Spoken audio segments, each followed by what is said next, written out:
Today, we're going to take a look at some of my favorite pop-punk acoustic albums. Let's check it.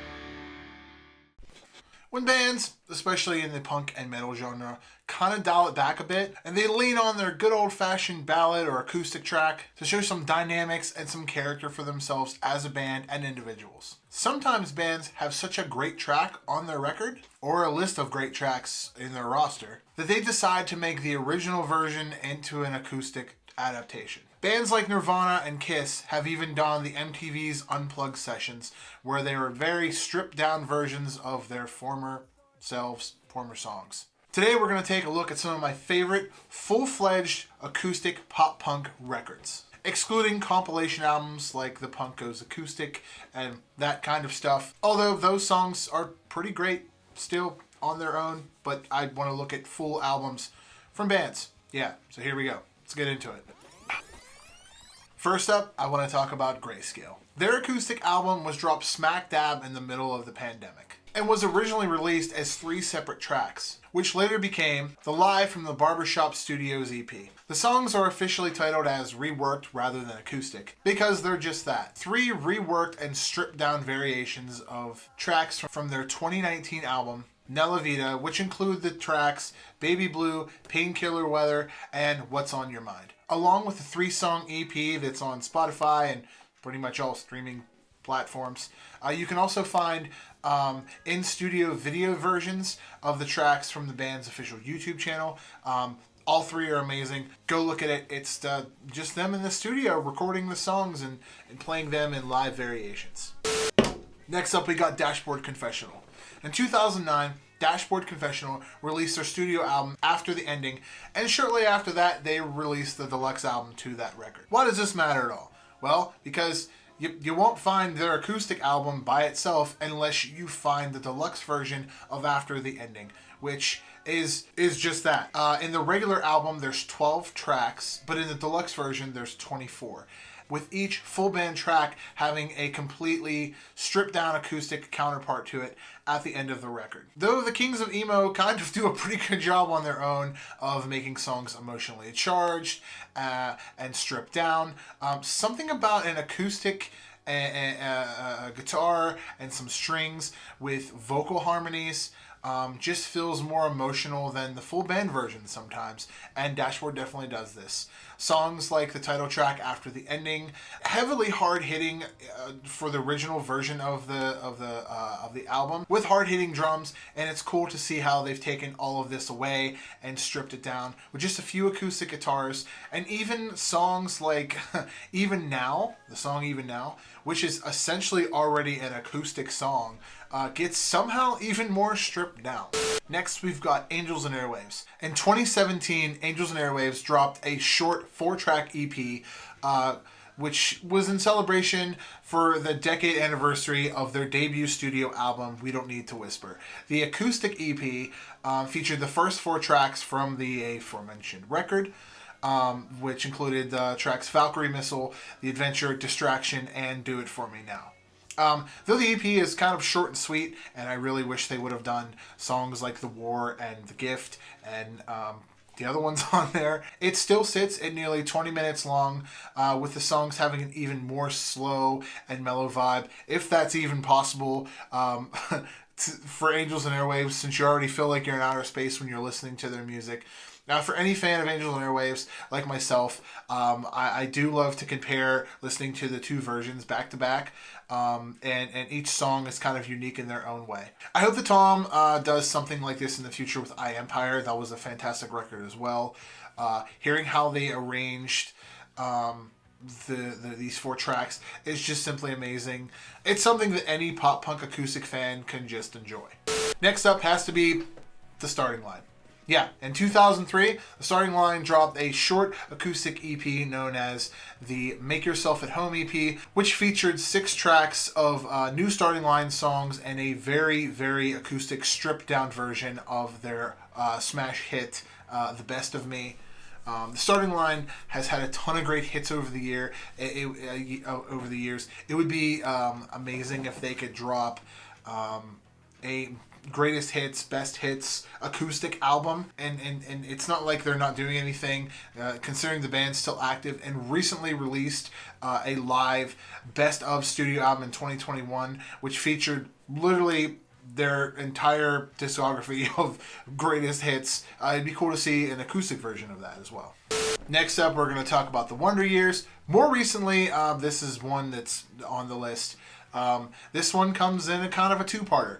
In 2017, the Wonder Years released their first round of acoustic renditions in a EP called the Burst in Decay EP, which featured a slew of Wonder Years tracks like Don't Let Me Cave In, There, and Cardinals.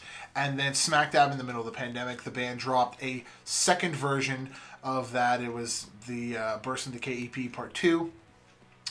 Hopefully to cheer people up during quarantine, which including tracks like Passing Through the Screen Door, Cul-de-sac, and Hoodie Weather. If you like the Wonder Years, like awkward quirkiness, and how they arrange songs and how they play them, you're gonna like this. If you're an Aaron West and the Roaring Twenties fan, you're gonna like this too. It's got some of those vibes going in it, considering that Soupy is Aaron West. Next up, we got your friend, my friend, everyone's friend, MxPx. In 2014, they dropped the Acoustic Collection, which is the name of the album, which was a super stripped down studios albums worth of MxPx hits throughout their 30 years as a band together. The dynamic of this record is just something that any MxPx fan will immediately appreciate, with some songs being straight up acoustic, with frontman Mike Herrera, donning vocals and acoustic guitar on some songs like You're on Fire, and I think Invitation and Understanding's on this record. Also, there's full band versions of the song that just kind of have like a drum shuffle beat, maybe a cajon, maybe, I don't know. But it's like shuffle beat acoustic renditions with songs like Punk Rock Show and Tomorrow's Another Day. With a huge, vast catalog of songs that MxPx has over a 30-year career, I would really like to see a part 2 to this in the future sometime. Next up, we're going to talk about the first live acoustic album on this list.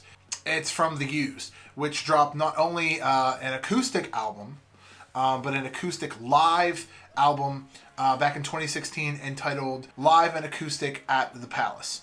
The band tackles a dozen of fan favorites from all over The Used history, with songs like The Taste of Ink and The Bird and the Worm being two of my personal favorites that they reimagine on this album, with every single song featuring an entire orchestra backing them to even more stripped down versions of their already popular ballady songs like All That I've Got and Blue and Yellow. The band had an interview back in 2016 when the record first came out, and they said, quote, "One of the things we love about our older stuff is that we can kind of strip it down, and it's not about the parts, but about the feeling, and it's always been a dream of ours to play with orchestration and bring in really professional musicians and sing with really incredible gospel singers." If you're a fan of The Used, it's really awesome to see how some of the songs that they scream in are completely stripped down and dropped, and they allowed the crowd to even be involved in some of this. It's a really emotional record. It's pretty fucking amazing. Next up, I want to talk about 4 Year Strong and their acoustic record, which is one of my favorites of all time. For a band that has breakdowns and screaming in it, an acoustic album is literally the last thing you'd ever expect from 4 Year Strong. But with 20 years in the music business, the band always seems to look for new ways to stay fresh and new and innovative, which is exactly what they did with their 2017 acoustic album entitled Some of You Will Like This, Some of You Won't. Appropriately titled, given the demographic. The album revisits 12 of the band's most hard-hitting and fan-favorite songs into these orchestrated acoustic songs that have drums in them as well. Sometimes even folky-ish. They're like folky masterpieces. Songs like Heroes Get Remembered, Legends Never Die, and Stuck in the Middle is almost unrecognizable. I actually did a cover of their Heroes Get Remembered, Legends Never Die in that variation. pretty much note for note on this channel. And there's other songs on there like Abandoned Ship and Go Down in History, which are just essentially those songs with the drums taken out of them and very stripped down. But if you're a 4 Year Strong fan or just want to hear what easy core band can go into an acoustic sounds like, definitely give this one a listen. Next up is Taking Back Sunday and another live / acoustic album. Yeah. In 2010, Taking Back Sunday dropped a live and acoustic-esque album known as Live from Orange Sands. I think I'm saying that right. Which also corresponds with a little mini live documentary which shows snippets of the band rehearsing and talking about the experience of stripping down songs in between the live performances of said songs.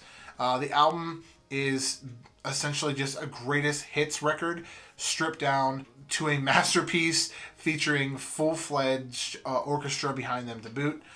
Any Taking Back Sunday can immediately appreciate the track listing with songs spanning all over Taking Back Sunday's history to date as of 2010, with songs like Make Damn Sure and Decade Under the Influence. And of course, closing out the record is Cute Without the E. I suggest either listening to this on Spotify with headphones, or the documentary is on YouTube right now. I don't know if it's legal or not, but I know if you just look up Taking Back Sunday acoustic album or whatever, it's on there. So go look for it. And last but not least, my favorite acoustic record album of all time is Alkaline Trio's Damnation. This was released over a decade ago in 2011. It still holds true as I'm sitting here right now as one of my favorite acoustic albums to spin at least once a week. That's no lie.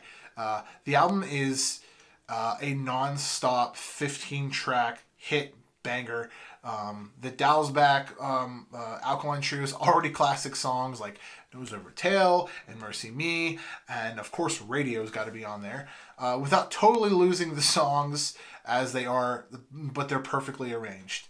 The band even throws in a joke song, which is Old English 800, which is a song joking about the 40s Old English.